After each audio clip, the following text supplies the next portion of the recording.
Welcome to Green World Group's channel.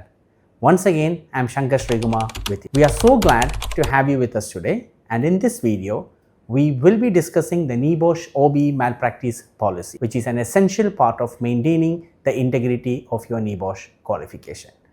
So before we dive into the content, please don't forget to subscribe to our channel, like the video and click the bell icon so you will be notified whenever we upload a new content. We have plenty of valuable resources coming your way to help you with your health and safety journey. So now let's get started with today's topic, which is understanding NEBOSH malpractice policy.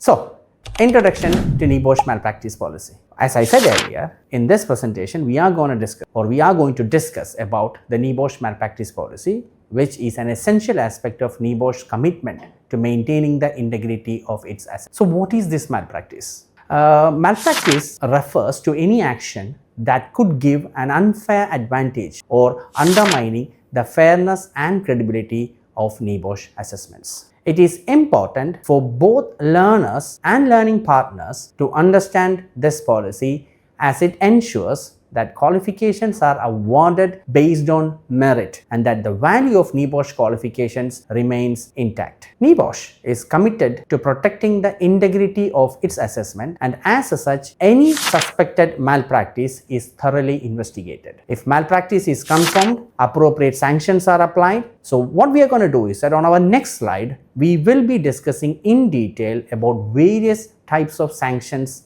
etc. So before that, let's have a look into different types of malpractices. So, what are those different types of malpractice? When we say there are several types of malpractice that can occur during NEBOSH assessments, particularly by the learners. So, let's look at these in more detail along with some examples to help you clarify the situation. So the most common one, the interesting one, the first one is plagiarism. What is this? Plagiarism occurs when learners copy content from sources such as books, articles, or even websites without proper citation or any kind of referencing. So this is a very serious violation because it misrepresents someone else's work as your own. That means you're copying somebody else's work and you're just putting up your name. Let's say an example for that. For an example, a learner might copy and paste information from any online source about fire safety regulations into their assignment without acknowledging the original author. That means you have never mentioned his name or from where you have taken that. So this is not only a violation to academic integrity but can also lead to disqualification if NEBOSH comes to know about this. Second one is cheating. You know the word, what's cheating means. So this includes, or cheating includes, using any kind of unauthorized materials or seeking help during assessments. This may involve using notes, textbooks or online resources during an exam or assignment when they are not permitted. Again, for example here, a learner who uses their phone to look up answers to questions or during an open book exam, or refers to notes that they are not allowed to have on hand. So this actually gives them an unfair advantage and undermines the assessment's integrity. Now let's see what's the third one. The third one is impersonation. What is that? Impersonation is when someone else takes the exam on behalf of the learner. So this is a form of a fraud, I would say, and is one of the most serious offense in academic integrity. An example for this will be where a learner arranges for a friend or another individual to sit for their exam, submitting answers as if they were the original learner. So if discovered, both the learner and the person who sat the exam could face severe consequences, including a permanent ban from NEBOSH exams. So now let's go to the fourth one, which is collusion. Collusion occurs when learners work together on assignments that are meant to be completed individually. Now when I say about NEBOSH OB exams, this has to be completed individually. So this collusion may involve sharing answers, collaborating on written work, or assisting one another beyond what is allowed. So let's say again, I will tell you about an example for this. That's two students who are working on separate assignments, exchange answers or help each other, who will write different sections of their reports and then they share it with each other. So although they submit individual work, they would have shared too much of the process, which can actually violate the rules of an independent. That means he has worked something for me, I have worked something for him, just like that. Now comes the fifth one, which is misuse of materials. What do you mean by misuse of material? Misuse of material refers to possessing or sharing restricted materials during assessments. This could include study aids, textbooks, or any other resources that are not authorized for use during the exam. A learner who brings an unauthorized textbook or a pre-prepared cheat sheet into an exam, etc., all are examples for this. So these materials might contain notes, formulas or guidelines that actually give them an unfair advantage over others who are adhering to these rules. A very good example is the use of AI software to generate answers for them, and then just copy that from there and boom, that's it. So that's called these all are different types of unauthorized ways. And the final one, I would say, which is a very common one nowadays, is posting or sharing content on social media. Now, posting content or sharing content is when exam details, including questions or answers, are shared online on social media platforms or with other individuals. The most popular channels are Facebook, Instagram, Snapchat, all these kind of things, where the learners would post a question and would request an answer for that. Sometimes learners would take pictures of the exam paper, then shares it on social media, as I said earlier, or even in a WhatsApp group, either before or after the exam. So this can be either for asking answers to some of those questions, and when they get the answer, they just type it over there in the answer sheet. So these actions not only violate the rules, but also compromise the value of the qualification itself. So now, as NEBOSH qualifications are highly respected in the field of health and safety, any form of malpractice undermines the integrity of the qualification itself. So never do that. Okay. Now let's explore what are the consequences that learners may face if found guilty of malpractice, which could range from having their results voided, permanent disqualification from future exams. It is essential to understand these rules to ensure that your hard work and the value of your qualifications are not jeopardized. If malpractice is detected in a unit or an assessment, it can lead to several serious consequences. Let's break down these consequences and provide examples to clarify each of these situations. First one, loss of marks or voided result. When malpractice is detected in a specific unit, the learner may lose marks or have their results for that unit voided. This means that the learner's work in that particular assessment will not be considered and they will receive no marks for it. For example, if a learner is found to have plagiarized their answer, NEBOSH may void the result for that unit. This means that the learner would not receive a grade for the plagiarized section, and it would affect their overall qualification marks, which of course they may fail. The second one is disqualification. In more serious cases, learners may be disqualified from current or future assessments. This means that they will not be allowed to participate in any further NEBOSH exams for a certain period or permanently, depending on the severity of the malpractice. Now, for example to that, a learner found guilty of impersonation where another individual takes the exam on their behalf would face disqualification. No doubt on that. So this could prevent them from sitting any NEBOSH exams in the future, potentially running their chances of obtaining a qualification altogether. So third one is certificate withdrawal. In case where malpractice is discovered after the results have been issued, the learner's certificate may be withdrawn. This is a severe action as it directly impacts the learner's qualification status, can affect their career prospects also. There are many cases where this kind of issues have happened. The biggest disaster of that is that you are, after 4 years or 3 years, you never knew that your certification has been withdrawn, and you give your certificate to any organization for verification, and they comes to know that no, this is a fake one. You can land in legal troubles. Go with the right provider. Don't do any kind of malpractices. The fourth and final one is a temporary or permanent ban. In some extreme cases, NEBOSH may impose a temporary or permanent ban on the learner from sitting for any future NEBOSH qualifications. This is a severe measure ensuring that the integrity of the qualification process is always protected. Example is, if a particular learner found guilty of consistent malpractice, such as repeatedly sharing exam questions online or engaging in multiple instances of collusion, they may be permanently banned from future NEBOSH exams, effectively preventing them from obtaining any NEBOSH qualifications. This can actually range from 1 year to 2 years, or as I said, permanent. Important note. Crucial to note that all malpractice incidents are recorded. This record can affect your attempt taking exams, any kind of submitting any kind of applications with any other learning partner. Don't think that I'm going to join with Green World and I'm going to do some malpractice, and if I'm caught, I leave Green World, I'm going to go for an XY institute and I'm going to register with them. It's not possible. These are all recorded against your name, your ID proof, or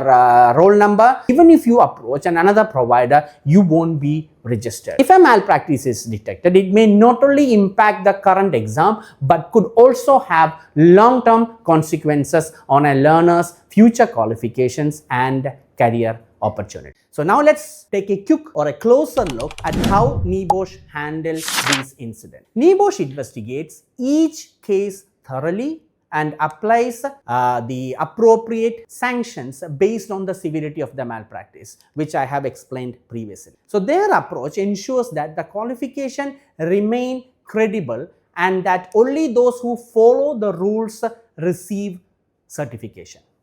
So NEBOSH takes any action that compromises the fairness of the assessment process very seriously to maintain the integrity of their qualification. Remember, all reports are reviewed by NEBOSH Ethical Practice Team, which investigates any incidents thoroughly. Malpractice investigations can be triggered from various sources. Now, what are those sources? So these will include, one is a learning partner itself reports it to NEBOSH.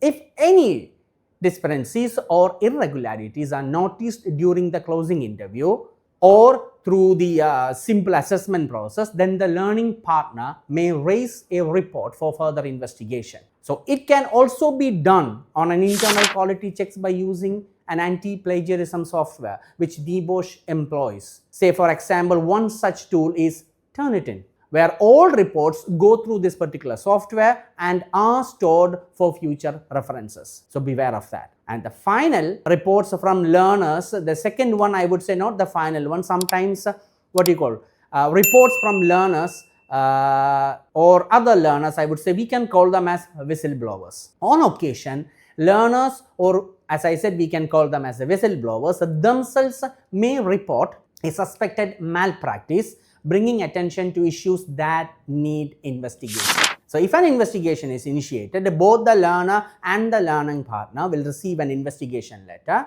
outlining the issue and the process that will be followed. So typically the learner or the learning partner will have approximately 10 days to respond to the letter and provide any kind of evidence or any clarification that might help resolve the matter. So once the investigation is completed, NEBOSH will send a final outcome letter which will detail the findings, the decisions made, and any actions that will be taken as a result. So finally, how can we avoid malpractice? A good question, I would say.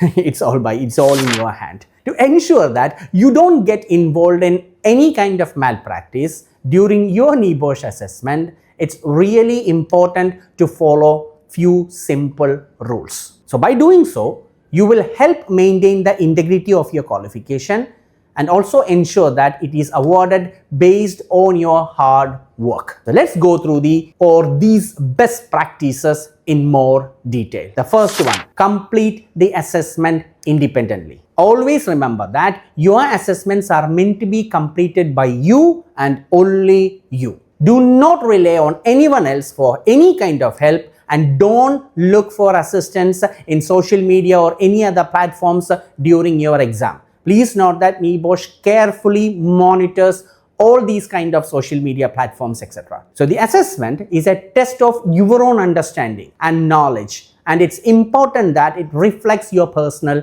work. So doing it on your own ensures that your results are fair and accurate. So second one, do not copy or share your answers to anyone. I mean, not to anyone, ever. One of the most common forms of malpractice is copying answers from others or sharing your answers with your classmates. Never copy someone else's work, and don't exchange answers or solutions with your peers. This is not only unfair, but it is also jeopardizing your own credibility. Always make sure that the work you submit is your own, and do not engage in sharing or asking for answers from other people. The third one I would say is avoiding social media groups which offers help. Many a times you must have come across social media groups or online forums where people often offer exam tips or even share answers, most of the time for money purpose. These groups may seem helpful, but they can often encourage you to take shortcuts that go against the NEBOSH guidelines. So it's best to avoid these groups, as they can mislead you into thinking that it's okay to engage in practices that could lead to malpractice. So stick to official resources and your study materials that has been supplied to you by your course provider. Okay, now comes the fourth one. Do not pay for someone to do your assessment.